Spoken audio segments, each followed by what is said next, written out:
إن معلن وحمل مه وجود بيجي شري إسلام مركان قرال أتصور قرطة فيسبوك صور دكتور كل شيء جيسو إن قوب أتكلم سنة في مجال هرجيسة إن قيس كتر سن مدحونها الصومالي لان أي حيران إسلام مركزنا لقيت شو شيء اسمه هي تكود هالكاسي إن مركز قاب كبير كوكو صوق عليه اسمها أرض ولاده. بسم الله الرحمن الرحيم. هرتاءات بندي سلامية.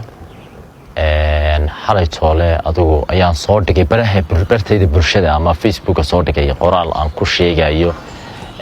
شيء كدر أو مدو ندح مريسة من ندح سعتي عني جايو. دولته هو سهر جيسيو. حبنا كميداد وقيس كمدحوينها. رنتي meeshan marka laga yimaado meeshan marka aan ka hadlo horta qoraalka aan xalay toona baraha bulshada marka ka hadlayo si looga falceliyo soo loo qaatay iyo horta anigu maxamed ahaan meehi nin siyaasi meehi xisbina anigu kuma jiro nin ummadda u dhaxeeya oo macallin ah oo bara ah baan ahay oo ummaddu u wada siman tahay oo jiilka iyo dhalinyarada mar walba waxa weeyaan ay soo marayaan oo soo barbaarinaya oo jiil soo saarayaan ahay inta badan qofku macallinka iyo dhakhtarka iyo ummaddu ka dhaxeeya ciidamada lahayn inta badan oo xisbi ma aha oo cid ma aha xitaa reer dhinacna waxa weeyaan looma aaneeyo inta badan wala qabiil wala waxba waa nin bulshada la yiraahdayo ummaddu ay leedahay oo ummad soo saarayo dad soo saaraya anigu kaasanahay arintayda anigu wax idiga qoraalka dibadiga riixaysiyo cid siyaasadaysan iyo cid marnaba waxaan ku urmay jirin iyadoo la siyaasideeyo iyadoo marba dhinac loo rugay baan arkay hase ahaatee taasaan anigu dhabtahay waa ta bartayda taala ee aan ku qoray weeyaan dhulkan haddaan u imaado sidoo ugu soo galay 2013 anigoo ku maqan Ethiopia ayaa hooyaday oo Hargeysa degan bay la soo hadashay waxay ku tiri dhul baan hayaan ahelinay noocaas oo halka ku yaala oo qiimihiisu iska jaban yahay marka dhulkaasi iibinayna waa Chinese waxaan ku riino iibiyo waxa weeyaan damiin maal adag inooga sameey halka dhulka marka inoo iibinaysid way Hargeysa iska hawl badan inteeda badan dhulku inta badan iska mixnad badan yahay kadibna 2013 ay dhulkani anaka mulkeedida noqdo soo galay markuu anaka gacanteeda soo galay 2013 waxaanu ka iibsanay Yusuf in loo jiray Yusuf Ismaan Cabdi Garas ninka lagu naanaysi jiray wasiirka ka ahaa dawladda Axmed Maxamed Siiraayo ninkaasanu ka iibsanay waa nin mas'uul qaran ah weeyaan ninka dhulka markii hore lahaa dhulka markii hore anaka lahaa shahan naga iibiyay ninkaas oo ahaa Yusuf markii Yusuf naga iibiyo waxa damiinul maalka ahaa oo warqadii nootaayadu bartan bay ku taala waa tan warqadii nootaayada aan meesh dhulka ku iibsanay warqada nootaayada halka ku taala waxa damiinul maalka ahaa oo Yusuf damiinul maalka Sultan Ahmed Daahir Sultanka Ahmed Daahir واتي كحجينك عيدن كدبدبس ويان ميكا يا دمين المالك ها halkan buu saxiixiisi ku yaalaan documentary waxay ku yaalaan kadib waxa weeyaan xilligaas horta dhulkan aniga la soo galay kadibna sharciyeyntiisi ayaan bilownay dhulkii Yusuf oo ninkan ku iibsano ayaa sharciyeynta nagala qayb qaatay inuu mulkiyada faylkan ka soo saaro dawladda hoose waa kan faylkiisa oo dhamaystiran macaashuurihiisi from 2000 faylan waraqalka kaga muuqda wuxuu ka soo bilaabmay 2013 ilaa iyo 2019 weeyaan 6 years weeyaan isaat laba mulkiyadood bartan ku yaala laba jeer tii hore oo magaca hooyo ku soo baxday oo intii markaan maqnaaya iyo talabaad oo hibeyn hooyeentii hibeysay aniga magacayga ku soo baxday labaduba dawladda hoose soo mareen meeshan xayiraadeeda markii hore wax allaale wax xayiraado meesha salaxan oo kale aan ogeyn ma jirto markii meesha iibsanay markii sharcigaan marinaynay ayaa qolada qorshaha dhulka ayaa yiri waxa u maleynaa meelaha aageeda meel baa jirta aaga ilays ku yaala meel ilays xagga ku yaal baa jirto xayirane meesha bal aanu kula soo eegno dhulka kadibna agaasimaha dhulka markaa ayaa waxa dhacday aanu saragnay oo balaagaasima doonaya waan saragnay agaasimarka wuxuu yiri maanta habixin 4 galabnimo hadii Ilaahay ka dhigo ayaad israacaysan ina kan qorsheynta dhulka joogay markaas oo Khalid Abiib looranay israaca meesha taga meesha dabeetana soo cadeeya oo isagoo soo qorsheynta ku soo galiyo warqad ogolaasha ku soo qoro waanu israacnay laba nin oo kale ku haystay afar baan ku baxnay gaari uu leeyahay baan ka haysanay meeshii baan tagnay bartii aan dhisnay baan istaajinay dhulku laftiisii meeshii de uu eegay haba yaraatay waxa yiraahdo oo saaran ma jirto buu yiri waa meeshan waa meel buur buu yiri waa meel buura hayraad ma saarna markaas warqadii sharci in ogolaansho sharciyada uu ogolaado de uu galiyo markaas barta ku taalo qorsheynta dhulka la galiyo markaas ay bilaabatay anigana la iga ogolaaday codsigayga aan codsaneynay in loo sharciyeeyo meesha codsigiisiiba noogu hirgalay oo cashuuriyo nidaamkiisa sistamkan ku wada bixinay in macallin markii meesha lagu sharciyeeyay in aad ogaateen sharciga gacanta ku haysato xageebay ka soo galeen in qoyska madaxweynaha Soomaaliland ay sheegeen in meesha wax xirantay taas way dhowdahay salaano kale laba waraaqood baan midna markii dambe imika de qabtani ugu dhacday qabtu markii ugu dhacday baan waraaqo doonay bal waxan reality-gooda waraaqaha aan doonay waxaan helay warqad baan helay maxkamadda sare ka soo baxday ayaan soo helay nuqul kamida warqadaasi waxay sheegaysaa hayarni intuu baaxadiisu tahay ka lama garanayo imika bartan warqadan maxkamadda sare xayiraada ka soo baxdeen hayawaatan waxay ku sheegaysaa ma taqaana horta cid ay u xayirantay halkan ma sheegayso warqadan imika warqadani cid ay u xayirantay horta kuma taalo laakiin waxa kugu taalo warqadan in meeshan xayirani bariga ay wada ka xigto galbeedkana ay wada ka xigto waqooyiga waxa ka xiga laamiga Hargeysa ee Gabiil taga koonfurna wada ka xigta bal waayahay adigu bal xaafad kamid ah xaafadaha soo qaado bal imisa wada xaafada mara ya waqooyi imisa ka mari kara xaafado wada imisa waqooyi ka mara galbeed imisa wada ka maraya ya koonfur imisa wada ka maraya garanaybo xagga waa tan la yiri laamiga Hargeysa ka kaanayo meelaha kale imisa wada ka maraya meesha talaadaba ya wax ayman oo fixed ah doo warqadii maxkamaddu waa tan oo sheegaysa oo wada hebla wadada guriga hebel xagga midig ka xigta ya dawaan garanay dhulkaygu inuu meesha xayiraan ku jiro marka dhulkaygu inuu meesha xayiraan ku jiro dama kan garanay marka meesha cadaatay waa tan warqadii maxkamaddu marka wad arki doontaan halka baad ku arkaysan halka ku haya waa soo helay iyadana warqadda maxkamadda lagu xayiray marka mid kala taala hadaba oo qoladan qoyska madaxweynaha ku doodeen oo ah ilaa 12 kibay xayirnayd iyo intii ka horeysay haddii xitaa ifan ay jirto inay xayirnayd hal qodob baa muhiim ah waa sax wayba xayirnayd meeshani hay marka meel xayiran tahay miyaanay dawladda hoose iyo maxkamadda xayiraysa iyo kormeerayaasha iyo ilaa geometriga wuxuu inta la soo raaco inta meesha la yimaado miyaan awal la rukumeyn jirin sharci suuxa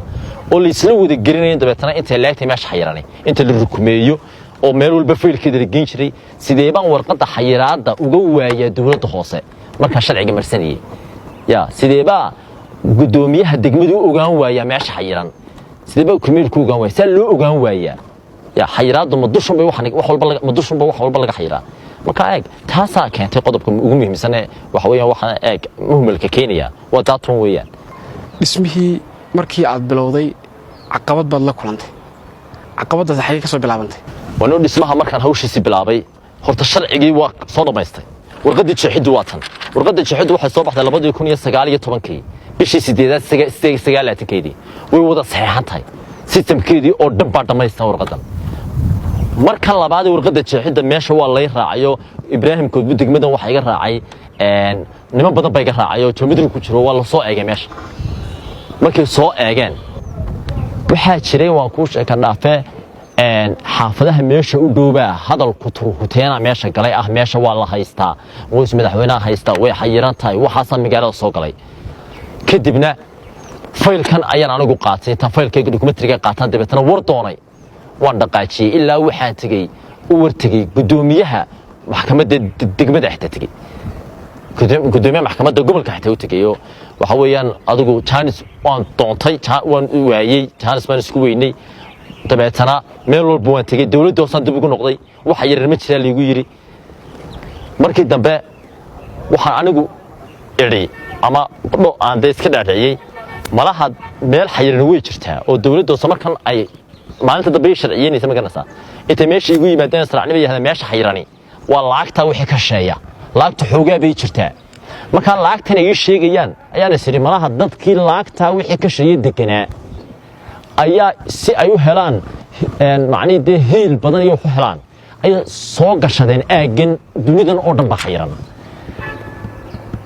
kadibna anigoo marka horeba yara ayaa dabeetana oo yarow aan waswaaska shaki kaga baxay ayaa dabeetana dawladdan hoose lafteedii qaybtan degmada warqadan toosnaatay jeexinta ay wada ogolaadeen yimaadeen meeshii yimaadeen oo eegeeno ilaa kormeer dhammaan la wada seexay markii la wada seexay baan biska u qabto dhada meesha dhismeedii bilow waayo because wax arqalad wax warqad iyo wax documentary loo tusay haba yaraataan arkay ma jirto marka dhismihii bilowdeena dhismihii markaan bilaabay 2 week muu dhismuu socday ee foundation la subay guriga qayb dabaqa oo shub ah marka kaabadihii shubka geliyay waa la shubay marka adu meelaha 2 week ay mareysay ayaa waxa dhacday sida qoraalkayga aan ku soo gudbiyay xalay amar baa maayirku ku joojiyay dhismaha in la joojiyo maayirka amar ku bixiyay dhismahan waa in la joojiyaa ku soo siiyay Ibraahim Koodbur degmada kadib markaa ogaadeen maayirkii meeshii xayiray oo joojiyay waxaan isiri farsamo wado oo yara wad niman wanaagsan oo akhyaar ah oo fara badan baa ayaa jooga qaybta dawladda hoose wada garanayo qaar badan macaan loo waxay ugu yiraahdeen amarka maayirku wuxuu nagu siiyay haddaad jaajur meesha la saaro idinka u maqan war hay amarkan halkee ka socdaa amarkii markaa aan sii dabagalay aan sii socdayna wuxuu ogaaday in halkaa inanka aan xalay warqadaha sameeyay inanka soo hano kale in telefoonkeena ka uu maayirku kala hadlayo xagga uu amarku kaga yimid inanka madaxweynaha uu abtigu yahay laakiin markii aan wax walba sii baaraan sii dhaxgalay maanta wax badan aan eegay dhinac walba aan arkay documentaries-kii wax walba aan ku wada noqday waxa fidmada ugu weyn waxa wada maca qoyska madaxweynaha ummadda ku diraya waxaan ku ri problemka ugu weyn wada waa dawladda hoose sharciyada u sameynaysa intaas oo sharciyo intaas oo faylo documentary oo dhammaystiran ka soo baxayaan dhibaatada ugu weyn haysa wax weeyaan waa qolada weeyaan ummadda iyo dadkan isku wada dilaysa runtiina waxa weeyaan waa ayaan dareeyon weyn oo ina haysato weeyaan maanta qof muwaadin ah oo sharcigiisa dhammaystiran yahay wax walba loo soo dhammaystiray oo dawladii hoose sharci sax oo ay leedahay waad dhisan kartaa adaa meesha leh waliba amar bay ugu siiyeen 9 cisho gudahood ku dhiso inay haddana iga daba yimaadaan oo yiraahdaan meeshan way xayirnay markii hore waa line masamikii waaleey macallin waxa jirtay qoraal aad soo dhigtay bartaad ku leedahay Facebook-gaaga qoraalkaasi dad baa si kale u fasiray waxa lagu weedeynay inaad wadiba kicin oo qoraalkaas aad soo qortay laga fasiranayay in adigu ma waxa doonaysay inaad dadka kiciso waxa doonaysay inaad meeshaad hesho anigu wax kicinan haba yaraata ay ma jirto wax aniga laabteedu ku jiray oo gubayay oo stress fara badan ugu riday oo geed aan qabsado dhinac aan u carro qoladii waan iska laalaaday meesha iga iibisay war waxa iga siiya waa dhinac walba waan jaha wareeray nin waxaan ku macallin ahoo waxaan ku kharash galay oo hawl galay oo dhismo galay oo waxaan ku de waxa laga yaabaa wixii uu hayayba kharash geliyay waliba kharashkeena ilaa maantada uu ku socdo oo taangiyadii iyo jaygii iyo waashmaankiiba lacagtiisa ilaa imika ku socdaan waa dareemaysaa bareeshka culayska ma haysta xaq shaqo kaga jira hal iskuul ku jira xaq xiisad dhigaya xaq ardayga u dhigaya xaq hawsha xaq telefoon laga soo garaacayo telefoonka soo garaacaba wadnaha ku gooyo tolema meyntii yareeda kabkabtay baa la dumiyay tale maxaa ka dambeeya culayska iyo hawshaysa waa dareemaysaa taasaan dabeetana sheekada bilow ilaa dhammaad sida ay wax yihiin inaan bal dadka igu xiran iyo bulshada iyo maanta alxamdulillah 90% 70% dadka maanta dalka wax ka ahee waxa wala agaasimayaal maanta wax ka waa dadkan wax soo baraya ardaydeedaha bal inay dareenka aan la wadaago saasan soo dhigay cidna kumaan eedeynin cidna waxa weeyaan ma ku cambaareynin laakiin problemka haystay waxa jira ayaa soo bandhigay anigoo muwaadin oo sharci haysta sharcigayga waxba ii fulin laayay in ugu dambeyn macallin maxaad ka rajaynaysaa goobtii aad dhisanaysay rajaynta leeg baad ka qabtaa inuu dhismahaasi sidii aad rajaynayso kugu socdo xaadka meeshayda waxaan ka rajaynayaa qoyska madaxweynaha iyo madaxweynuhuba sharaf iyo karaamiga mudeehin waxaan madaxweynahan fariin anigu aan u jeedinayaa madaxweynaha ka codsan lahaa madaxweyne madaxweynihii waxaa tahay madaxweynahaygii baa tahay sharaf adiga mudan adiga iyo qoyskaaguba waxaan ahay muwaadin baan ahay xaq fara badan dalka ku leh runtii muwaadinkaasoo sharci u haysta dhulka inuu ku dhisan karo sharcigaasina sifo saxa oo dhammaystiran uga soo baxay dowladda hoosena waa halkaynu loo xil saartay dhul iyo sharcigiisa waxaan madaxweynaha odhanayaa madaxweyne sharcigu ha sarreeya ayuu kaambeenkeenu ahaa kaambeenkii aad dalka ku qabsatay sharcigu ha sarreeyu ahaa madaxweyne sharciga dastuurka hoose loo eego madaxweyne muwaadinkan sharcigiisa haystaan ahay sharcigiisu dhammaystiran yahay sharcigaygaasi bal maanta hay shaqeeyo sharcigaygaasi madaxweyne maanta hay shaqeeyo oo sharcigaygaa saxda ah iyo dee arrimaha iyo kharashka hawshaan galay maanta madaxweyne hay shaqeeyo intaas madaxweynaha ka codsanayaa cidna anuu kuma duulay cidna kicin maayo cidna wax allaala waxaan quraan uga golleeyahay ma jirto wassalaamu calaykum waraxmatullahi wabarakaatuh in aad iyo aad buu mahadsan yahay daawadayaalkaasi wuxuu ahaa maxamed Soomaali oo ka tirsan macallimiinta waaweyn ee Somaliland oo sheegay dhul uu ka dhisanayay magaalada Hargeysa in qaab aan sharci ahayn looga qaaday in waraysigan intaan mid labaad ku kulmi doono anigu Maxamed Ismaaciil Maxamed Jiglana iyo dhammaan bahdii bulsha TV leh nabaday aad